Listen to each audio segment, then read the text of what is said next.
अगर कहीं मिल जाता है 96 गुणे 5 तो सीधे आंसर लिख देना 480। कहीं मिल जाए 124 गुणे 5 तो आंसर लिख देना 620। भाई हद तो तब हो गई, एक व्यक्ति ने मुझसे पूछ लिया 523 गुणे 5 क्या होगा, अब आंसर जल्दी बताओ। मैं भी कहां मानने वाला था दोस्तों, मैंने भी बता दिया झट से 2615। ना जी ना, आप जो सोच रहे हैं मुझे याद है, बिल्कुल ऐसी कोई बात नहीं है, मुझे इस ट्रिक की प्रैक्टिस हो चुकी है। यकीन नहीं तो आप खुद देख लो और खुद ही सीख लो और खुद ही आंसर बता लो। आइए दोस्तों देर न करते हुए शुरू करते हैं। पहले ये भी तो सुन लो, इस वीडियो में आपको एक ट्रिक नहीं बल्कि 2 ट्रिक सिखाने वाला हूं। वीडियो के लास्ट में आपको मैं बताऊंगा एक बोनस ट्रिक, बोनस टेक्निक, दमदार ट्रिक, और वो भी ऐसे नहीं, पेपर में आए हुए क्वेश्चन को समझा के। तो चलिए दोस्तों शुरू करते हैं। नो प्रवचन, नो बकवास, केवल स्टडी क्लास ओनली और मौर्या मैथ्स मिस्ट्री। तो दोस्तों इस रूल को मैंने नाम दिया है डबल एंड हाफ रूल। और ये जो रूल है दोस्तों, ये जो टेक्निक है, इसको मैंने इतना बेहतरीन मॉडिफाई किया है कि आपको एक ही बार में इसी क्लास के सेशन में समझ में आ जाएगा। तो एक छोटे से एग्जाम्पल से शुरू करते हैं और आप बड़े से बड़े क्वेश्चन को भी 5 से गुणा करना हो तो सेकंडों में कर लेंगे। तो आइए शुरू करते हैं, जरा समझते हैं कि ये एग्जाम्पल क्या है। एग्जाम्पल है हमारा 54, यानी 54 का गुणा कराना है आपको 5 से। तो जब 54 का गुणा 5 से कराना है तो करना सिर्फ इतना है, जिस संख्या का गुणा 5 से कराना है तो 5 को भूल जाइए, और 5 को भूल जाने के बाद आपको सिर्फ जो संख्या दी गई है, जिस संख्या से 5 का गुणा कराना है उस संख्या को सीधा सीधा आधा कर देते हैं। तो 54 का आधा कितना हो जाएगा, तो 27 हो जाएगा, और एक शून्य बैठा देते हैं बस, तो आंसर हो जाएगा 270। मतलब ये 54 का गुणा कराना है 5 में, तो 54 का कर देंगे आधा और एक बैठा देंगे शून्य, तो आंसर हो जाएगा 270। अब आपके दिमाग में एक बात आ रहा होगा कि भाई ये सम संख्या है तो आधा हो गया, अगर विषम संख्या है तो आधा नहीं हो पाएगा, दशमलव में आएगा। तो मैंने कहा ना कि इसको मैं बहुत अच्छा मॉडिफाई कर रखा हूं, यानी कि उसमें भी आधा करने में आपको परेशानी नहीं होगी। देखिए कौन सा टेक्निक इस्तेमाल करेंगे, आपको विषम संख्या बता रहे हैं। तो हमारे सामने एक नंबर है, वो है 93। तो 93 का गुणा 5 में कराना है। आपको पता है दोस्तों कि 93 एक विषम संख्या है, तो 5 से गुणा कराना है तो सीधे सीधे क्या करते हैं, हम 5 को भूल जाते हैं। और जब विषम संख्या मिलती है और आधा नहीं कर पाते हैं तो सिर्फ इतना कीजिए, उसको 1 कम कर दीजिए। तो जैसे ही आप 93 को 1 कम करेंगे तो 93 को 1 कम करते ही वो 92 हो जाएगा। 92 का आप आधा आराम से कर सकते हैं। तो 92 का आधा कितना हो जाएगा, तो 45 गुना 90 यानी 92 का आधा हो जाएगा 46। तो 46, और अब जीरो नहीं रखना, विषम संख्या वाले में जीरो नहीं रखना है, 5 रखना है। तो जो आंसर हो जाएगा वो क्या हो जाएगा, आंसर 465 हो जाएगा।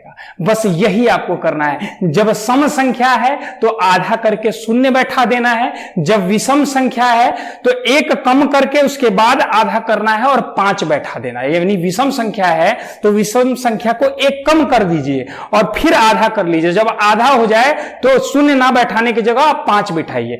अब देखिए इन एग्जाम्पल्स के माध्यम से आपको क्लियर हो जाएगा। एग्जाम्पल है 34 गुणे 5, दूसरा एग्जाम्पल है 95 गुणे 5, इसी तरीके से तीसरा है 113 गुणे 5, और इस तरीके से है 1246 गुणे 5। आप देख सकते हैं दोस्तों, इसमें मैंने विषम संख्याओं को उठाया और बड़े बड़े नंबर्स को उठाया है, और आपको बता रहा हूं कि सेकंडों में आंसर कैसे निकाला जाएगा। और आप यहां से ट्रिक सीख के जाना, और आज क्या ये वीडियो देखो कंप्लीट और पूरा ट्रिक सीख के जाओगे आप। तो आप देखो कैसे करोगे। 34 है, सम संख्या है, आधा हो सकता है, तो 34 का जो आधा होगा वो 17 होगा और शून्य अपने मन से बैठा देंगे, तो आंसर हो जाएगा दोस्तों 170। और दूसरा जो एग्जांपल है वो है 95। 95 एक विषम संख्या, ये आधा नहीं हो पाएगा, तो हम 95 को मान लिए 94, यानी एक कम कर लिए तो सीधा मान लिए नंबर क्या है 94। तो 94 का आधा क्या हो जाएगा दोस्तों 47। और अब जीरो नहीं बैठाना क्योंकि विषम संख्या था, 5 बैठाना है, तो आंसर हो जाएगा 475। तो आंसर हो जाएगा दोस्तों 475। फिर देखते हैं 113 गुणे 5। 113 क्या है, विषम संख्या है, तो आपको विषम संख्या में क्या करना है, 1 कम मान लेना है 112। तो आधा कैसे करें, 100 का आधा 50 और 12 का आधा 6 यानी 56। और 56 जैसे ही रखेंगे तो अब जीरो नहीं रखना क्योंकि विषम संख्या थी, हमें 5 रखना है, तो आंसर हो जाएगा दोस्तों 565। आंसर हो जाएगा 565। बस इस तरीके से आपको निकालना है। अब एक बड़ा सा नंबर भी है अपने पास, 1246 गुणे 5। तो 1246 का गुणा 5 में करना है, तो ये एक सम संख्या है, तो 1246 का आधा कर लीजिए। तो 1246 का आधा कितना होगा, तो 1200 का आधा 600 और 46 का आधा 23, यानी कि 623 और एक जीरो बैठा देंगे तो आंसर हो जाएगा 6230, यानी 6230। बस दोस्तों यही तो टेक्निक थी। आप बताओ कि आपको समझ में नहीं आया कि आप सेकंडों में नहीं बना लोगे? मैंने पहले ही कहा था कि मैंने याद नहीं किया। ये ट्रिक की प्रैक्टिस हो चुकी है और आपको भी ये हो चुकी होगी। चलिए दोस्तों, अब वक्त आ चुका है आपको बोनस ट्रिक बताने का। मैंने आपको बोला था कि लास्ट में आपको एक बोनस टेक्निक भी बताऊंगा। ये तो ट्रिक सिखाऊंगा ही सिखाऊंगा, एक ट्रिक और सिखाऊंगा। तो देखिए दोस्तों, नेक्स्ट ट्रिक हमारा क्या है। दोस्तों एग्जामिनेशन में अगर इससे रिलेटेड क्वेश्चन आ गया तो मेरा दावा है कि आप इस टेक्निक के माध्यम से बिना सॉल्व किए बहुत जल्दी निकाल लोगे। इसलिए मैंने कहा कि ये बहुत दमदार ट्रिक है। तो दोस्तों ये ट्रिक क्या है, दिमाग में बैठा लेना, अच्छे से इसको ऐसे माइंड में फिट कर लेना कि हमेशा आपको याद रहे। तो आपको सिर्फ ऐसे याद रखना है कि किसी भी वर्ग संख्या का अंतिम अंक 2, 3, 7 या 8 नहीं हो सकता। मतलब ये 5 का वर्ग होता है 25, 25 का अंतिम अंक 5 है। आप देख रहे हैं ना 2 है, ना 3 है, ना 7 है, ना 8 है। अगर 6 का वर्ग करेंगे तो हो जाएगा 36, अंतिम अंक 6 है। 7 का वर्ग करेंगे तो अंतिम अंक हो जाएगा 7, 7, 49, 9। 8 का वर्ग करेंगे तो 8, 8, 64, अंतिम अंक हो जाएगा 4। यानी कि किसी भी वर्ग संख्या का 25 एक वर्ग संख्या है, 36 एक वर्ग संख्या है, 49 एक वर्ग संख्या है, 64 एक वर्ग संख्या है। तो किसी भी वर्ग संख्या का इस दुनिया में जितनी नंबर्स एग्जिस्ट करती हैं उनका अगर आप स्क्वायर निकाल लीजिए, वर्ग ज्ञात कर लीजिए, तो जो वो वर्ग संख्या होगी इसका अंतिम अंक कभी भी 2 नहीं हो सकता, 3 नहीं हो सकता, 7 नहीं हो सकता, 8 नहीं हो सकता। अब आप सोच रहे होंगे इसका फायदा क्या है। इसका फायदा यह है, एग्जामिनेशन में आया हुआ क्वेश्चन बता रहा हूं दोस्तों। ये जो मैंने क्वेश्चन उठाया है ये राजस्थान पुलिस के एग्जामिनेशन में आया हुआ था पेपर में। तो मैंने एग्जाम्पल के तौर पे आपको उठा लिया, मैंने देखा, जबकि आया ये कई एग्जाम में होगा। ऐसे क्वेश्चन हमेशा किसी न किसी एग्जाम में आते रहते हैं, लेकिन जो मेरे पास पेपर सेट पड़ा था उसमें ये क्वेश्चन था। तो ये मैं क्वेश्चन आपके लिए लेके आ गया हूं। तो इस बोनस ट्रिक रिलेटेड जो क्वेश्चन है वो है पहला क्वेश्चन कि निम्नलिखित में से उस विकल्प का चयन कीजिए जो कि पूर्ण वर्ग संख्या नहीं है।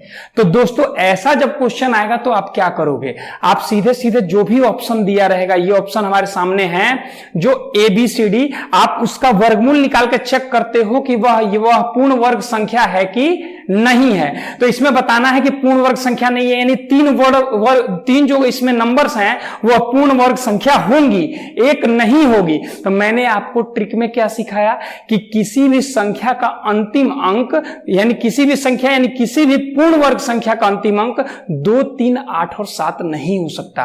पहले ऑप्शन में देखिए लास्ट का अंक 9, दूसरे ऑप्शन में देखिए लास्ट का अंक 1, तीसरे ऑप्शन में देखिए लास्ट का अंक 8। 100% किसी संख्या का वर्ग संख्या का अंतिम अंक 8 नहीं हो सकता, यानी ये 8 तो पक्का वर्ग नहीं होगा। और जरा डी देख लें तो इसमें है 6 तो वर्ग हो सकता है, यानी बाकी के 3 का चांस है कि वर्ग हो सकता है, लेकिन ये जो है ऑप्शन सी ये एक वर्ग संख्या नहीं होगी। तो दोस्तों जो हमारा आंसर होगा वो क्या होगा, 7,44,768। ठीक है जी, 7,44,768, ये ऑप्शन सी जो है यही इसका राइट आंसर है। यानी ये एक पूर्ण वर्ग संख्या नहीं है। क्यों? क्योंकि इसका अंतिम अंक 8 है। अगर अंतिम अंक 3 होता तब भी पूर्ण वर्ग संख्या नहीं होती, अगर अंतिम अंक 7 होता तब भी नहीं होती, और अंतिम अंक 2 होता तब भी नहीं होती। एक क्वेश्चन और देखते हैं, ये क्वेश्चन और किस प्रकार से पूछता है। तो दूसरा जो क्वेश्चन है दोस्तों वो हमारा है कि निम्नलिखित में से वह कौन सी संख्या है जो कि एक पूर्ण वर्ग संख्या है।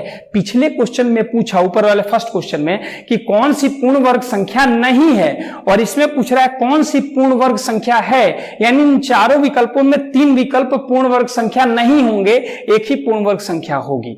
तो आप देखें जरा इनके ऑप्शन देखिए। तो ऑप्शन है पहला लास्ट में 3 दिया हुआ है, और दूसरे ऑप्शन में लास्ट में 9 दिया हुआ है, तीसरे में लास्ट में 7 दिया हुआ है, और चौथे में लास्ट में 2 दिया हुआ है। तो पहले ऑप्शन का 3 ये पूर्ण वर्ग संख्या नहीं होगा, तीसरे ऑप्शन में अंतिम अंक 7 ये भी पूर्ण वर्ग संख्या नहीं होगी, और डी में भी अंतिम अंक 2 ये भी पूर्ण वर्ग संख्या नहीं होगी। यानी श्योर एंड सर्टेन दोस्तों बिना सॉल्व किए हमारा आंसर आ गया कि जो ऑप्शन बी है वही हमारा आंसर है, यानी कि 4,85,809। तो दोस्तों ये है हमारा आंसर। तो दोस्तों कैसी लगी आपको ये बोनस ट्रिक, मुझे आप कमेंट करके जरूर बताइए। और अगर आप किसी और प्रकार के भी वीडियो चाहते हैं या वीडियो में कोई कमी रह जाती है तो मुझे कमेंट करके जरूर सुझाव दीजिए, मैं आपके सुझाव का स्वागत करता हूं। तो दोस्तों मिलते हैं आपसे फिर नेक्स्ट वीडियो में एक और दमदार ट्रिक के साथ। तब तक के लिए सभी को बेस्ट ऑफ लक। जय हिंद।